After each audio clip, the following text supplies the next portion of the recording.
Jornal da Mix. E na entrevista de hoje aqui no Jornal da Mix, nós vamos falar sobre a Associação Brasileira de Relações Institucionais e Governamentais, a ABRIG. Essa instituição ela busca promover o debate ético com foco em temas estratégicos para a formulação de políticas públicas. Para falar sobre a ABRIG, eu recebo aqui no estúdio o presidente Jean Castro e também o vice-presidente Eduardo Fayet. Sejam muito bem-vindos aqui no nosso Jornal da Mix, tudo bem? Olá, muito bom estar aqui com vocês. Obrigado aí pela oportunidade, pelo espaço da gente poder falar sobre um tema tão importante, né? E sobre o qual existem muitos mitos, né? E muitas referências, muitas vezes não positivas a respeito, mas que na verdade é uma atividade que, quando bem exercida em conformidade com a lei, ela é um reforço muito importante para os princípios democráticos, porque ela prevê a participação do cidadão no debate público. Isso que é importante, até para a gente abrir o que a gente vai estar falando aqui para os nossos ouvintes. A ABRIG ela existe desde 2007, já tem hoje 500 associados no Brasil todo, né? Mas o que a associação faz? O que é que vocês buscam com esses associados e também com essas ações de vocês? Perfeitamente, é uma pergunta muito interessante, porque a gênese, né? Isso. A gente, na verdade, em 2007, quando foi apresentado um projeto de lei na Câmara dos Deputados, que é o que tramita até hoje, a gente viu um grupo de profissionais que já trabalhavam a parte de relacionamento das suas empresas, dos seus setores com governos, e aí legislativo, executivo, enfim, prefeituras, né, câmaras de vereadores, assembleias. Isso para debater sempre projetos de lei ou pautas que estavam em discussão que tinham algum tipo de impacto sobre o modelo de negócio desses setores. Então, naturalmente, a economia se organiza, o setor privado é organizado sempre e busca estar atento e levar propostas, sugestões, positivas ou negativas em relação a determinado pleito, etc. E a organização desse movimento, desse debate, dessa aproximação de público e privado, ela estava, então, estipulada naquele projeto de lei. E aí, logicamente, que os profissionais, à época, que estavam à frente desse tipo de atividade, se reuniram e falaram, olha, precisamos montar uma associação e acompanhar, porque isso vai dispor sobre o nosso dia a dia, sobre a nossa vida, né? Sobre o nosso trabalho. E a ABRIG começou, inicialmente, com esse princípio, né? Acompanhar o projeto de lei. Só que hoje a ABRIG é muito mais do que isso. O projeto de lei está tramitando, ele está em última fase já no Senado Federal, deve sofrer alguns ajustes para ficar melhor possível. Mas a ABRIG, na linha do tempo, começou também a ter uma preocupação com a formação dos profissionais. Então, nós buscamos construir, né, conteúdos e aplicar o nosso conhecimento prático ao que nós tínhamos de melhor em termos de teoria, né, referente à atividade de relações institucionais e governamentais. Então, a ABRIG hoje, além de trabalhar pela legalização, quer dizer, não é legalização, porque já é legalizado, é previsto na Constituição, artigo 5º, o direito de peticionar junto ao poder público, mas para que seja regulamentado e traga mais segurança jurídica para todas as partes envolvidas, tanto o público quanto o privado. Com transparência, claro, né, que tudo fique às claras, isso é muito importante. Até falando nisso, hoje essa atividade ela é conhecida de forma até pejorativa como lobby. Que, como você falou, tá tudo certo, mas ela precisa de clareza. Inclusive, filmes que a gente assiste, né, séries, esse personagem ele é sempre voltado de coisas ruins, com, enfim, coisas ilícitas, vamos dizer assim. Como é que vocês tentam aplicar isso de uma forma para justamente evitar essas práticas irregulares, evitar a corrupção ou beneficiamento, né, benefício de outras pessoas que a gente tem esse entendimento tão ruim por conta dessa história? Legal. Bom, uma satisfação estar aqui com vocês hoje. Essa questão que reveste a atividade, né, que aqui no Brasil a gente chama de relações institucionais e governamentais, exatamente para trabalhar um pouco esse conceito ou melhorar o conceito do lobby. E esse conceito inclui um outro elemento que é importante, que é o advocacy, que é um trabalho de lobby, mas um trabalho de lobby em função de causas públicas ou causas de interesse público, essencialmente, né? Então, no Brasil, de fato, há isso, porque nós vivemos um período muito curto ainda de democracia. Então, nas democracias mais consolidadas, como é o caso dos Estados Unidos e a maior parte dos países europeus, o conceito de lobby, a prática do lobby é muito comum. Aliás, é muito exercida e muito forte, né? Por quê? Porque apesar de existir, né, situações de corrupção, situações ilícitas ou situações que trazem uma malversação da atividade, né, como em qualquer outra atividade, diga-se de passagem, né, De fato. pode ser qualquer profissão, um engenheiro que faz mal um prédio, um médico que comete erros, um dentista, um jornalista, né, Sim. qualquer atividade pode cometer, qualquer profissional de qualquer atividade pode cometer crimes ou ilícitos, né? No caso brasileiro, a gente tem, de fato, um trabalho de melhoria, de implementação dessa atividade para melhorar o nosso processo democrático, que é a relação do público com o privado, que é defesa de interesse, em primeiro plano, e em segundo plano é a melhoria de políticas públicas. O Estado brasileiro, a União, o governo federal, estaduais, municípios, etc., eles fazem políticas públicas, eles implementam, investem dinheiro, né, que é pago através de impostos pela sociedade. E esse processo de investimento ele precisa ser feito de forma estruturada. E muitas vezes o Estado não tem todas as informações sobre a situação real de como que essa política pública pode ser implementada. E aí entra o trabalho do profissional que vai lá e vai dizer, olha, autoridade, aqui tem uma situação a qual vocês precisam olhar, aqui tem dados, são estudos técnicos que a gente leva, argumentação técnica, argumentação jurídica, né? Situações de realidade que muitas vezes o político, a autoridade, né? Eu estou falando político, não é só o deputado senador, mas a autoridade, né? O ministro, o secretário de Estado, o presidente da República, etc., eles não têm um conhecimento completo da realidade. Então, a gente leva essa realidade para que essa política pública seja feita da melhor forma possível, né? E trabalha muito com a imprensa, que o nosso papel também é esse, né? De mostrar de que o lobby ou as relações institucionais e governamentais são fundamentais para a melhoria da nossa democracia.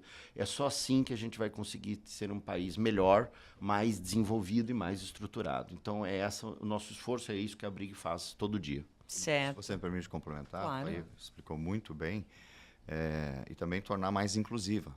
Porque nós estamos, quando a gente fala normalmente no lobby ou no movimento de relações institucionais governamentais, a gente pensa em grandes setores, etc. Nós tivemos um exemplo ontem muito claro aqui. Nós temos pequenos cervejeiros, né, de forma muito nobre, exercendo sua vocação, sua profissão, e que estão, esse eu acho que é o motivo principal também da gente estar hoje aqui, né, em Blumenau, é porque foi lançada aqui a Frente Parlamentar do Setor Cervejeiro. Então, veja, esse é o movimento que a gente considera um movimento positivo, um movimento que deve ser exemplo de setores se organizando e estabelecendo um fórum transparente, institucional. Nós estamos falando de uma frente parlamentar, ou seja, de parlamentares que têm interesse em ouvir melhor e levar melhor os reclames, né, e os gargalos, enfim, do ponto de vista econômico, jurídico, para dentro do Congresso, né, para tornar um pouco mais forte esse setor lá em termos de ter voz diante de determinados debates. Isso o que a gente pode falar, a alma do trabalho do lobby no Brasil, ou do RIG.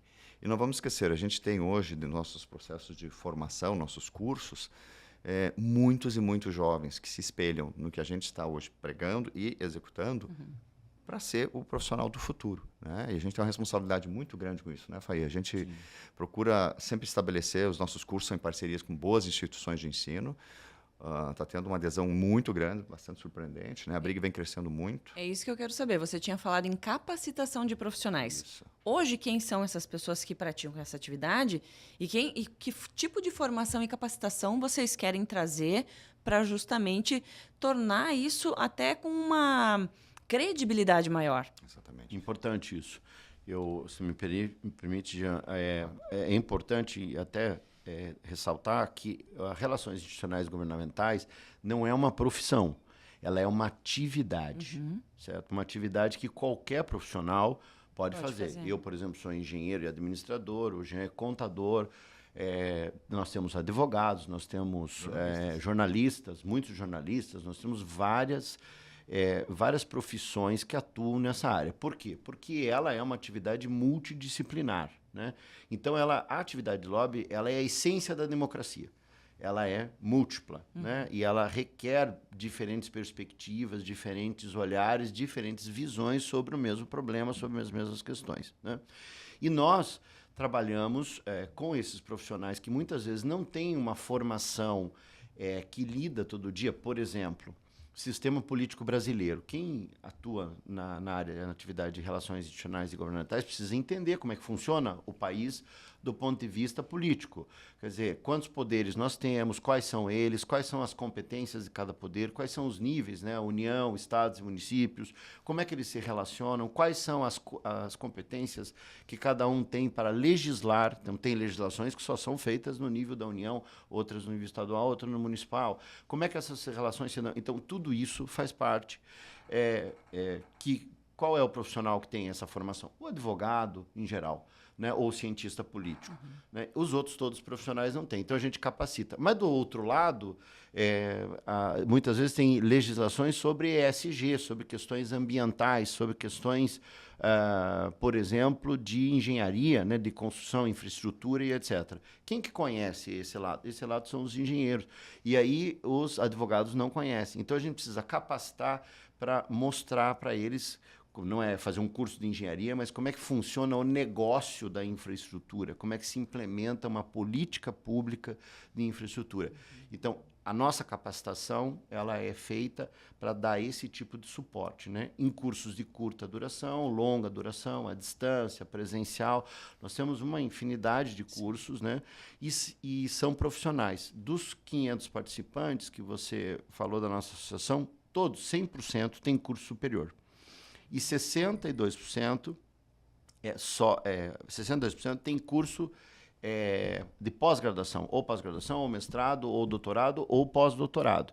Então, é um tipo de atividade que requer uma alta formação, né, para que entenda a complexidade do que é a democracia, o funcionamento do Brasil, dos negócios, né? Então, você conseguir juntar tudo isso para implementar uma política pública. Se você me permite, Faye, a Brig em 2018, né? 2018.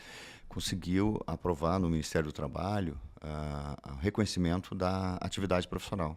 Então, nós temos a CBO hoje, a CBO, que é o Cadastro Brasileiro de Ocupações, que reconhece o profissional de relações institucionais governamentais com mais de 90 competências. Né? Olha só. Por favor, pode concluir. Não, por favor, de repente. Então, só para a gente encaminhar para o final aqui da nossa conversa, eu queria saber o que é que seria ideal nessa regulamentação e a Brig, ela diretamente vai ser o órgão, a associação, ou quem será para que vai fiscalizar tudo isso, né? Porque o que a gente quer é a transparência, né? Como vocês acabaram de falar, mas aí o que tem que ter nessa regulamentação e também garantir que, diante dessa associação, tudo isso vai ser mais claro para que a democracia, como você falou, né, Eduardo, seja de fato aconteça. Claro. É importante frisar que todos os profissionais que hoje já atuam na área de relações institucionais governamentais, ou seja, que defendem interesse, já estão regidos por diversas legislações. A legislação que define o que é tráfico de influência, a legislação de corrupção, a legislação que define o que é advocacia administrativa. Enfim, a gente já está regido por vários instrumentos de fiscalização, digamos assim, né? Ou de legislação que nos dão o caminho correto. E, portanto, qualquer desvio nesse sentido, a gente pode ser acionado por quem quer que seja, pelos órgãos competentes, mediante denúncia, se estiver em disfunção em relação ao que a lei prevê. O que a legislação sobre o lobby no Brasil precisa ter é segurança jurídica, de novo, para os dois lados. Para o agente público que está recebendo alguém que está defendendo um determinado interesse e para aquela pessoa que está indo lá para também saber como se portar, os seus limites e o que ele pode ou não fazer. E, acima de tudo isso, e aí entra a imprensa como fator relevantíssimo, é a transparência, para que todos tenham acesso. Então, se eu tenho um cidadão da iniciativa privada, sentado à mesa com alguém do setor público, que defende o interesse público, é importante que haja transparência sobre quem são, a quem representam e o que estão discutindo. A partir daí, você não precisa de maior fiscalização, é público. E aí as pessoas podem acompanhar, e a imprensa faz isso muito bem, o desdobramento daquela reunião, a que ela serviu, a que interesse, em que ponto que é a divergência entre iniciativa privada e Estado e como que vai ser encarada a resolução dessa eventual divergência, né? Que você tem que ter o equilíbrio, você tem que ter essa questão dos contrapesos, né? E a legislação, para ela ter sucesso, ela precisa abrigar, e aí não é nenhum trocadilho em função do nome da ABRIG, da associação, mas de fato ela precisa abrigar e dar segurança jurídica para os dois, porque senão nós vamos ter, a gente corre o risco de ter um fenômeno como aconteceu nos Estados Unidos. A legislação foi extremamente pesada, com muitas obrigações acessórias, e os profissionais muitas vezes eram penalizados por não ter preenchido um documento, um formulário esquecido de uma informação que sinceramente, não tinha absolutamente nada a ver com a sua atividade, não tinha nada a ver com transparência, mas eram obrigações excessivas, formulários excessivos, e a gente não precisa cometer o mesmo erro no Brasil. Relação entre público e privado precisa de transparência, Exatamente. Cobertura da mídia, e o resto é debate público. E aí você tem Câmara, Senado, tem os diversos fóruns para debates, né? E sai melhor, a melhor decisão sempre é aquela que tem a participação da população e o legislativo define ao final. Eu queria complementar duas coisinhas muito rápidas. A primeira é que a OCDE, que é a Organização para a Cooperação do Desenvolvimento Econômico, que reúne 37 países, os mais desenvolvidos do mundo, né? Estados Unidos, Alemanha e etc., ela recomenda como um dos elementos, aliás, não só recomenda, como exige, né, como um dos requisitos, e que o país que vai compor este grupo de países ricos, né, de países em desenvolvimento, tenha uma legislação de regulamentação do lobby. É obrigatório, senão não consegue nem entrar lá dentro desse grupo, né? Então, isso é um elemento fundamental, porque eles têm um slogan que é Better Policies, Better Life, quer dizer, melhor políticas, melhor vida, né? Então, esse é um elemento fundamental e por isso que a gente precisa trabalhar nisso. E a segunda é que o Brasil já tem uma estrutura de fiscalização e um arcabouço legal muito forte quanto a combate à corrupção, combate a desvio público ou combate à malversação do uso do dinheiro público ou mesmo por parte do setor privado. Então, isso só é necessário aplicar essa legislação na forma adequada, né, para que todos os profissionais possam fazer. E isso não requer uma nova legislação, é simples aplicar essa que já existe. Aplicar a que tem já é mais que suficiente. Só para complementar o que o Faia está falando, ele mesmo tem assento na CGU, na Controladoria Geral da União, ou seja, a ABRIG tem assento lá, e o Faia é uma das pessoas, né? São Sim.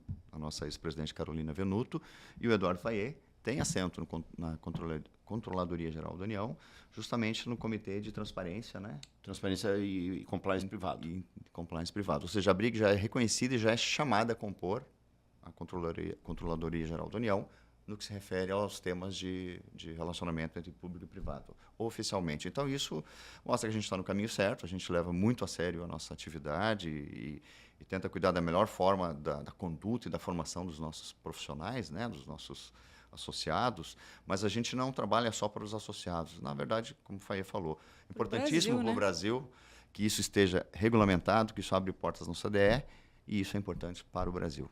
Maravilha.